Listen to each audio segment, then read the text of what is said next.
आज एक बार तो ऐसा लगा था कि अब इंडियन मार्केट्स का जो ट्रेंड है वो चेंज हो गया है। यहां से अब हमें एक ऊपर की साइड की रैली जो है वो इजीली देखने मिल सकती है, बट हम ऊपर के लेवल के आसपास सस्टेन नहीं कर पाए। ऊपर के लेवल से एफआईएस ने जो है वो अच्छी खासी सेलिंग करी, हमारा मार्केट आज भी जो है वो नीचे के लेवल के आसपास क्लोज हो गया। हेलो एवरीवन, मेरा नाम है दर्शन राठौड़। मैं हूं मार्केट में पिछले 9 सालों से, और आज ये सारी चीजों के बारे में इन डिटेल बात करने वाले कि एक्चुअली इसके पीछे का रीजन क्या है। एफआई सेल तो कर रहे हैं, बट फंडामेंटली हम कहां पे रॉन्ग है। क्यों एफआई सेल कर रहे हैं, क्यों हमारे मार्केट्स में हमें इतनी बड़ी गिरावट देखने मिली है, जबकि सारे ग्लोबल मार्केट जो वो पॉजिटिव है। यूएस मार्केट न्यू हाईज बना रहा है, चाइना का मार्केट अच्छा कर रहा है, कमोडिटीज भी ठीक ठाक करिए, दूसरे सेक्टर्स अच्छा कर रहे हैं, बट कहीं ना कहीं हमारे मार्केट्स और हमारे सेक्टर्स जो वो अच्छी तरीके से नहीं चल रहे हैं। So let's start the video. अब सबसे पहले हम आज के मार्केट्स की बात करते हैं। अब देखो, आज था एशियन पेंट का रिजल्ट्स। एशियन पेंट्स ने अभी तक, आप मान के चलो, पिछले 10 या 20 साल के आप रिजल्ट्स उठा के देख लो, जितना खराब एशियन पेंट का आज रिजल्ट्स आया है उससे खराब और कुछ चीज नहीं हो सकती। एंड जिसकी वजह से आज एशियन पेंट जो है वो कहीं ना कहीं वो हैवी वेट स्टॉक, जो लार्ज कैप स्टॉक है, वो 8% से ज्यादा गिरा है आज। एंड इसी की सेम इफेक्ट जो है हमें निफ्टी के ऊपर देखने मिली। अब आप ये मान के चलो, जो हमारे सबसे ज्यादा चलने वाले स्टॉक्स थे, Reliance, HDFC bank, Kotak Mahindra bank, Hindustan Unilever, ITC, Asian paints, ये सारे स्टॉक्स ने क्या अर्निंग दिया, क्या रिजल्ट्स आया। ये रिजल्ट जो थे अर्निंग्स के, कहीं ना कहीं इसके नतीजे अच्छे नहीं थे, कहीं ना कहीं इसके नंबर्स पॉजिटिव नहीं थे। इसी रीजन की वजह से जो है मार्केट्स में हमें इतना ज्यादा फंडामेंटली करेक्शन जो है वो देखने मिला। बिकॉज होता क्या है, प्राइस पहले गिर जाती है और उसके बाद रीजन हमारे पास आता है।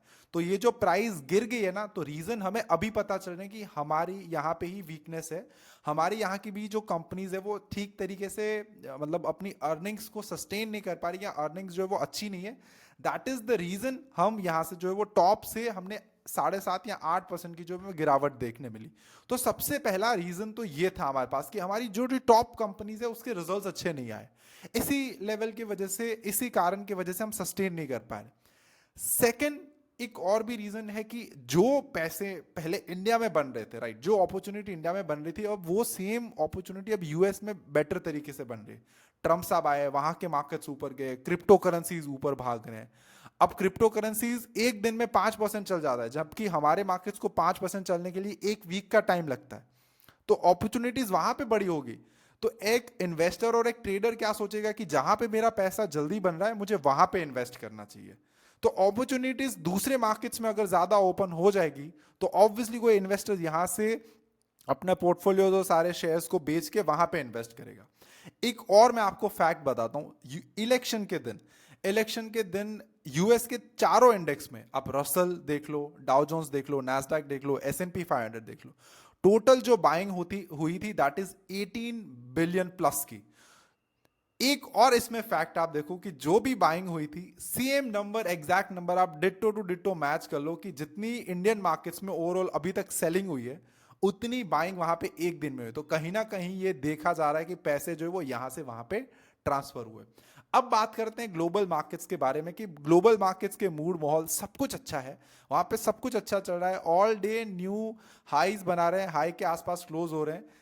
एशियन मार्केट्स भी काइंड ऑफ अच्छा है। चाइनीज मार्केट डाउन है, इसके पीछे का रीजन है कि वहां पे एक स्टिमुलस पैकेज लॉन्च करने वाले थे, just because for attracting investors. वो पैकेज इतना ज्यादा कुछ अच्छा नहीं है, दैट इज द रीजन कोई इन्वेस्टर्स वहां पे अभी इन्वेस्ट करने का इतना ज्यादा सोच नहीं रहे। स्टिल उसके मार्केट्स तो अच्छे ही है। तो इसी की वजह से हमें जो हैंगसेंग यहाँ पे आपको दिख रहा है वो 1.5% यहाँ पे डाउन है। अब बात करते हैं इंडियन मार्केट्स के बारे में और आज के ट्रेडिंग सेशन के। हमारी सबसे पहले सेल साइड की पोजीशंस चल रही थी। सबसे पहले मॉर्निंग में तो सभी लोगों को मार्केट ने ऐसी होप लगाई कि आज मार्केट जो वो ग्रीन में क्लोज होगा। मार्केट इतनी तेजी से ऊपर जा रहा था कि एक पॉइंट ऑफ टाइम पे तो मैंने भी मेरी सारी जो सेल साइड की पोजीशंस थी उसको रिवर्स कर दिया बाई साइड की पोजीशंस में। मैंने यहां कहीं पे बाई साइड की पोजीशंस बनाई, वहां से सीधा मार्केट जो है वो डाउन आ गया। और यहाँ पे आप देख सकते हो कि एक बार मैंने बाई की पोजीशंस बनाई, वहां पे ऑलरेडी मेरा सेल ट्रेड चल रहा था। उसके बाद यहाँ कहीं पे मैंने सेल की पोजीशंस बनाई और मार्केट जो वहीं के आसपास है।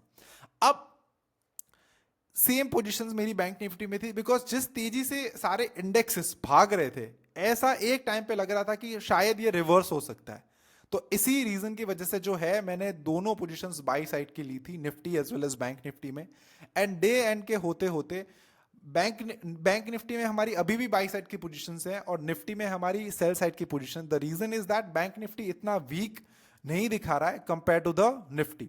आप देख सकते हो कि निफ्टी आज जो स्पॉट चार्ट की मैं बात करूं तो नेगेटिव में क्लोज हुआ है, बैंक निफ्टी 0.6% प्लस में, फाइनेंशियल सर्विसेज 0.5% अप है, राइट। तो एंड बैंक एक्स जो है वो 0.5% अप है। तो कहीं ना कहीं जो बैंकिंग सेक्टर है वो पॉजिटिव है, तो बैंकिंग सेक्टर में हम बाई साइड में है, निफ्टी में हम सेल साइड में। तो कहीं ना कहीं जो ओवरऑल पोजीशन है ना वो हेज हो गई है। तो मार्केट थोड़ा बहुत ऊपर और नीचे भी ओपन हो जाएगा तो हमें इतना फर्क नहीं पड़ेगा। यहां पे मैं आपको पोजीशंस दिखा देता हूं। यहां पे आप देख सकते हो आज हमें सबसे बड़ा लॉस हुआ है इस महीने का, महीने के स्टार्टिंग में ही, मतलब अराउंड 23 लाख रुपए का, और जो कि मैंने जिसके ऊपर ऑलरेडी मैंने एक लाइव वीडियो बनाया और एक्सप्लेन किया है कि लॉस और profit is a part of game, and psychology की बातें भी वहां पे शेयर करिए, तो आप वो भी देख सकते हो। आज एल्गो ट्रेडिंग अकाउंट्स में थोड़ा इंटरेस्टिंग चीज हुई हमारे साथ। हुआ क्या, मैं आपको शेयर करता हूं। आज बेसिकली हमने मॉर्निंग में ही डिसाइड कर लिया था कि हम आज मॉर्निंग में एल्गो ट्रेडिंग अकाउंट्स को स्टार्ट नहीं करेंगे, हम इसे स्टार्ट करेंगे अराउंड 11 बजे। तो 10 बजे जो भी मार्केट्स की वॉलेटाइल मूव था वो ऑलरेडी निकल गया था। उसके बाद आज हमें कुछ इतना ज्यादा लॉस प्रॉफिट नहीं हुआ। अराउंड एक बार रिफ्रेश कर देता हूँ, अराउंड 500 रुपीज समथिंग का प्रॉफिट और लॉस है। यहाँ पे आप देख सकते हो, देखो 454 रुपीज, बट ब्रोकरेज इससे ज्यादा है तो ये 2-3 हजार रुपए हो जाता है। एंड आज जो कैपिटल यूज हुआ था दैट इज 3 करोड़, जो रिस्क हमने लिया था that is 1 lakh, and bank x में हमने जो है वो ट्रेड आज किया था। ये थोड़े ही दिनों की ये ट्रेडिंग स्ट्रैटेजी मेहमान है, इसके बाद ये स्ट्रैटेजी बंद हो जाएगी, नई स्ट्रैटेजी जो इंप्लीमेंट हो जाएगी। तो ये बेसिकली आज का मार्केट था, आज का ओवरव्यू था। अब यहां पे आप देख लो मेरे अकाउंट्स में अभी 55 लाख रुपीस का, 55,000 रुपीस का लॉस चल रहा है। पहले हम 200 क्वांटिटी में करते थे, अभी हमने क्वांटिटी जो है इंक्रीज कर दी है। देखो एक चीज देखो, एफआईज अभी भी लगातार सेल कर रहे हैं, अभी भी लगातार अपने माल को बेच रहे हैं। यहां पे आप देख सकते हो आज एफआईज ने 2300 करोड़ की सेलिंग करी है। अब क्यों एफआईज इतनी सेल कर रहे हैं? बिकॉज दूसरे मार्केट कहीं ना कहीं अट्रैक्टिव है। एक और चीज भी मैं यहां पे बता दूं कि एफआईज ने टोटल 68 लाख करोड़ इन्वेस्ट किए हैं इंडिया में। तो अभी जो एफआईज ने बेचा है ना 1-1.5 लाख करोड़, तो आप मान के चलो अराउंड 1% और 1.5% समथिंग एफआईज ने बेचा है, राइट। बट स्टिल उसके पास और भी ज्यादा कैश है।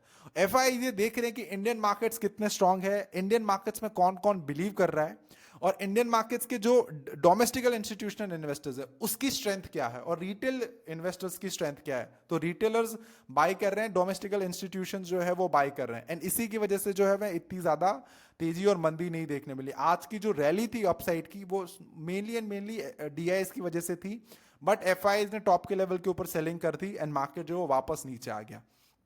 अब जिस दिन आप मेरे से लिख के ले लो, जिस दिन डीआईएस के पास फंड्स कम पड़ा, आप मान के चलो हम 2 से 3% गिरने वाले हैं, वो पक्की बात है। बिकॉज अभी तो क्या हो रहा है कि म्यूचुअल फंड्स के थ्रू डीआईएस के पास पैसे आ रहे हैं, इसीलिए डीआईएस इन्वेस्ट कर रहे हैं। जिस दिन वो systematic investment plan, it means SIPs के जो इनफ्लोस थे, एसआईपीज में जो पैसे इन्वेस्ट होते हैं वो कम हो गए, उस दिन से हमें मार्केट में इतनी गिरावट देखने मिलेगी कि आप सोचोगे नहीं। और ये हफ्ता लास्ट है हमारे अर्निंग सेशन का, इस हफ्ते के बाद जो वो न्यू सेशन स्टार्ट होगा, अर्निंग सीजन जो है वो इस हफ्ते लास्ट है, इसके बाद कोई नए स्टॉक्स के अर्निंग्स नहीं आने वाले। अब कल क्या मार्केट हो सकता है उसके बारे में थोड़ी बहुत बात कर लेते हैं, एंड डेटा थोड़ा बहुत चेक कर लेते हैं। अब देखो मार्केट अगर आप देखोगे ना तो 24 अक्टूबर से लेके आज के दिन वो एक रेंज में काम कर रहा है, 24,500 और 23,800 की जो रेंज बनी हुई है ना, इस पे निफ्टी काम कर रहा है। बैंक निफ्टी काम कर रहा है 52,351 एंड 50,500 के रेंज के बीच में। तो देखो जब भी एक रेंज बनती है ना तो कहीं ना कहीं बायर और सेलर जो है वो फाइट कर रहे हैं, कहीं ना कहीं इनडिसिजिवनेस है। डीआईएस बोर्ड है यहां से मार्केट को ऊपर जाना चाहिए, एफआईएस बोर्ड है यहां से मार्केट को और जाना चाहिए। जिसके पास फंड्स है वो जीतेगा, लास्ट में ये पता चलेगा कि कौन मार्केट को किस डायरेक्शन में ले जाता है। बट अभी के हिसाब से एफआईएस के पास ज्यादा फंड्स है, डीआईएस जो है वो मेनली डिपेंडेंट है हमारे ऊपर, रिटेल निवेशक के ऊपर, कि जब वो एसआईपी में इन्वेस्ट करेंगे तब वो इन्वेस्ट कर पाएंगे। तो ये गेम का विनर कौन होगा वो तो नहीं पता, बट अब हमें कल कैसे ट्रेड करना चाहिए उसके बारे में मैं बता देता हूं। देखो मेनली अभी के लिए अगर आप एक स्विंग ट्रेडर हो तो तो मेनली आपको जब आप एक ट्रेंड कैच करना चाहते हो, बड़ा बहुत बड़ा ट्रेंड, जैसे लेट्स से निफ्टी में आप लेट्स से 600 700 800 900 पॉइंट्स की एक अप साइड की और डाउन साइड की रैली कैप्चर करना चाहते हो, तो आपको इन बिटवीन कहीं पे भी ट्रेड नहीं करना चाहिए। जब भी ये दो लेवल जो मैंने यहाँ पे ग्रीन और रेड मार्क करके रखे हुए हैं वो ब्रेक होता है, अगर ग्रीन लेवल ब्रेक होता है तो फिर हमें वहां से एक बाई साइड की पोजीशंस के लिए सोचना चाहिए। एंड हमारा जो टारगेट होगा, first target is 25,200 and second target is 26,200। अगर रेड लेवल नीचे का लेवल ब्रेक होता है तो यहाँ पे 23,400 का हमारे लिए पहला लेवल है, और सेकेंड लेवल हमारे पास आता है 22,100 के जो लेवल्स है वो। तो ये दो लेवल जो है वो हमारे लिए इंपॉर्टेंस है अगर ये ब्रेक होता है तो। अब इंट्राडे ट्रेडर्स को क्या करना चाहिए? आज इंट्राडे ट्रेडर्स के लिए अच्छी अपॉर्चुनिटी थी। पहले सबसे पहले हाई ब्रेक हुआ, हाई में भी हाई ब्रेक हुआ, वहां से मार्केट ऊपर गया, उसके बाद लो ब्रेक हुआ, वहां से मार्केट नीचे आया। सेम आज के दिन के जो हाई एंड लोज हैं, जैसे मैं यहां पे आपको बता देता हूं, निफ्टी की हम बात करें तो 4,336 का जो हाई है वो ब्रेक होता है तो वहां से हमें एक छोटी सी रैली देखने मिल सकती है निफ्टी में। और अगर 24,000 के लेवल ब्रेक होता है नीचे की साइड से तो फिर वहां से हमें एक डाउन साइड की एक शॉर्ट रैली जो है वो देखने मिल सकती है। अब देखो इंट्राडे की मैं बात कर रहा हूं तो ये rally it would be 50 points to 200 points in between भी हो सकती है।